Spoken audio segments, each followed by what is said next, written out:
Tea கடை kitchen சொந்தங்களுக்கு வணக்கம். இன்றைக்கி ஒரு அருமையான டேஸ்ட்டில் பிஸ்கட் தான் நம்ம ரெடி பண்ண போகிறோம். இதோட டேஸ்ட் பார்த்திங்கன்னா நார்மலாக நம்ம கடைகளில் வாங்குறத விட செம்மையான ஒரு டேஸ்ட்டாக இருக்கும். அதுவும் நம்ம கையால் செஞ்சு சாப்பிடும்போது வேறு லெவலில் இருக்கும். கண்டிப்பாக ட்ரை பண்ணி பாருங்கள். கோதுமை மாவு பிஸ்கட் தான் செய்ய போகிறோம். அதுக்கு ஒரு மிக்சிங் பவுல் எடுத்து வச்சுட்டு கோதுமை மாவு பார்த்திங்கன்னா நல்லா சளிச்சு எடுத்துக்கிறணும். ஒரு 2 கப்பு மெஷர்மெண்ட்டில். இது வந்து ஒரு 300 கிராம் இருக்கும். நல்லா சளிச்ச மாவு தான் எடுக்கணும். 2 பிஞ்சு தூள் உப்பு, எள்ளு, வெள்ளை எள்ளு, கருப்பு எள்ளு எதுனாலும் பரவாயில்ல, 1 டேபிள் ஸ்பூன் சேர்த்துக்கலாம். இனிப்புக்கு 1/2 கப்பு ஜீனி எடுத்து நல்லா பவுடர் பண்ணி வச்சுருக்கோம். அதை நம்ம உள்ளே சேர்த்துக்கலாம். அதாவது 2 கப்பு மாவுக்கு 1/2 கப்பு ஜீனியை எடுத்து பவுடர் பண்ணி வச்சுருக்கோம். அதையும் நம்ம உள்ளே சேர்த்துட்டு நல்லா ஒரு தடவை மிக்ஸ் பண்ணி விட்டுறலாம். இது சுக்கு பவுட்ரு, ஒரு 1/4 டீஸ்பூன் சுக்கு பவுட்ரு. நீங்கள் சுக்கு பவுட்ரு இருந்தால் சேருங்க, இல்லைன்னா ஏலக்காய் பவுட்ரு இருந்தால் ஒரு 1/4 டீஸ்பூன் இந்த இடத்துல சேர்த்துக்கிட்டு அதையும் நல்லா மிக்ஸ் பண்ணி விட்ருங்க. நல்லா இந்த அளவுக்கு கலந்து முடிச்சுட்டு அடுத்து நெய் 2 டேபிள் ஸ்பூனு நெய் சேர்த்துக்கோங்க. நெய் சேர்த்துட்டு மாவை நல்லா ஒன்று போல் கலந்து விடுங்க.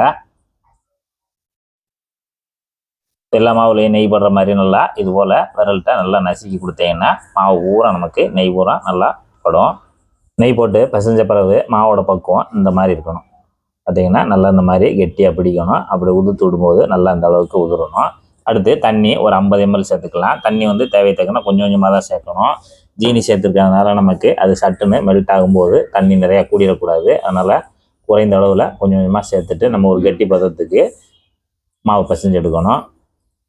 அடுத்து கொஞ்சமாக, அதாவது ஒரு 25 ml மட்டும் சேர்த்துக்கிட்டால் போதும். அப்படி லேஸ் அப்படி பரவாயில்ல தெளிச்சு விட்டுக்கோங்க. மாவு வந்து ரொம்ப இலக்கமாகிடக்கூடாது, கொஞ்சம் டைட்டாக தான் இருக்கணும். மாவு பார்த்திங்கன்னா இந்த அளவுக்கு நல்லா கெட்டியாக தான் பிசையணும். இப்போ நல்லா பிசைஞ்சிட்டு உருட்டிடலாம். மாவு ஒரு 1/4 மணி நேரம் அப்படியே நல்லா ஊறி வரட்டும். ஒரு மூடி போட்டு ஊற வச்சுக்கலாம். கோதுமை பிஸ்கட்டுக்கு மாவு பிசைஞ்சிச்சு ஒரு 1/2 மணி நேரம் ஆச்சு. பார்த்திங்கன்னா நல்லா ஊறிடுச்சு. நல்லா ஊறி போயிருக்கு. இந்த அளவுக்கு இருக்கணும். நல்லா கொஞ்சம் டைட்டாகவே இருக்கணும். இப்போ நம்ம ஒரு கட்டிங் டேபிளில் எடுத்து மாவை வச்சாச்சு. வச்சுட்டு நல்லா ஒன்று போல் அழுத்தி கொடுங்க. இந்த கார்னர் வந்து அந்த மாதிரி லேசாக விரிசல் இருக்க தான் செய்யும். அதாவது எல்லா இடத்துலையும் நல்லா, அதாவது ஒரு இடத்துல கனம் கூடி ஒரு இடத்துல கனம் குறைஞ்சிருக்கூட எல்லாம் ஒன்று போல் நல்லா சைஸாக வட்டம் பண்ணி விடுங்க. இது சப்பாத்தி கட்டையை வச்சு கொஞ்சம் நைஸாக தேய்ச்சிக்கலாம். நல்லா இழுத்து தேய்ச்சி விடுங்க. பார்த்தீங்கன்னா நல்லா ஒன்று போல் தேய்ச்சாச்சு. அந்த கணம் வந்து ஒரு 1/4 இன்ச்சு கணம் இருந்தால் போதும். அதாவது இந்த இதில் கொஞ்சமாக 1/4 இன்ச்சு கணம் இந்த கணத்தில் இருந்தால் போதும்.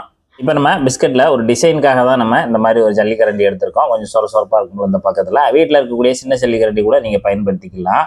வச்சுட்டு லேசாக ஒரு அழுத்து அமுக்கி விட்ருங்க. இப்போ இதே போல் வச்சுட்டு நல்லா ப்ரெஸ் பண்ணி விட்டிங்கன்னா நல்லா ஓரளவுக்கு புள்ளி புள்ளியாக நல்லா இந்த மாதிரி நல்லா புள்ளி புள்ளியாக தெரியும். இதே போல் இருக்கிற மாவில் எல்லாத்தையுமே நம்ம இந்த ஜல்லிக்கரண்டியை வச்சு நல்லா ப்ரெஸ் பண்ணி அந்த டிசைன் போட்டு வச்சுக்கலாம். அடுத்து சின்னதாக அந்த மாதிரி ஒரு ரவுண்ட் வச்சு எடுத்துக்கிடுவோம். ரவுண்ட் வச்சு எடுத்துகிட்டு நம்ம இப்போ ரவுண்டாக கட் பண்ணிக்க போகிறோம். நல்லா கட் பண்ணிவிட்டு தனியாக எடுத்துடலாம். இது போல் நல்லா ரவுண்டாக கட் பண்ணி பிஸ்கட் சைஸுக்கு. இது போல் நம்ம தேய்ச்சி வச்சுருக்க எல்லாத்தையுமே நம்ம கட் பண்ணிக்கலாம். இப்போ இதிலேருந்து நம்ம இந்த பீஸுகளை துண்டு துண்டாக எடுத்துக்கலாம் தனியாக. இந்த மாதிரி நல்லா இந்த மாதிரி 1/4 இன்ச்சு சைஸில் நல்லா ரவுண்டாக இந்த டிசைனோட நம்ம கட் பண்ணி தனியாக எடுத்து பிளேட்டில் வச்சுக்கலாம். கடாயில் பிஸ்கட் முங்குற அளவுக்கு எண்ணெய் இருந்தால் போதும். எண்ணெய் வந்து ஃப்ரெஷ்ஷான எண்ணெய் தான் ஊற்றணும். எண்ணெயோட சூடு பார்த்தீங்க அப்படின்னா மிதமாக இருக்கணும். அதேமாரி வேகும் போதும் மிதமாக தான் இருக்கணும் அடுப்பு. அப்படின்னா தான் சரியாக இருக்கணும். பிஸ்கட் ஒன்று போல் வந்து வரும். இப்போ நமக்கு மிதமான சூட்டில் இருக்குது. ஒவ்வொரு பீஸுகளாக எடுத்து நம்ம இப்படி தனித்தனியாக உள்ளே சேர்த்துடலாம். இதுபோல் நல்லா கொஞ்சம் கேப் விட்டு சேர்த்து விட்ருங்க எண்ணெயில். ரவுண்டுக்கு 10 பீஸு உள்ளே போட்டிருக்கோம். இப்போ தான் லைட்டாக பபுள்ஸ் வர ஆரம்பிச்சு. பார்த்தீங்கன்னா எண்ணெயில் சேர்த்து ஒரு 2 நிமிஷம் ஆச்சு. பார்த்தீங்கன்னா நம்ம திருப்பி விட்டுக்கலாம். ஒவ்வொரு பீஸாகவும் நம்ம அப்படியே திருப்பி விடுங்க. அப்படி 2 ஸ்பூன் வச்சுக்கோங்க. அப்படியே திருப்பி விடுங்க. எல்லா பீஸுகளையும் நம்ம திருப்பி விட்டுட்டோம். இப்போ மறுபடியும் நல்லா இந்த பக்கமும் நல்லா பொரிஞ்சு வரட்டும்.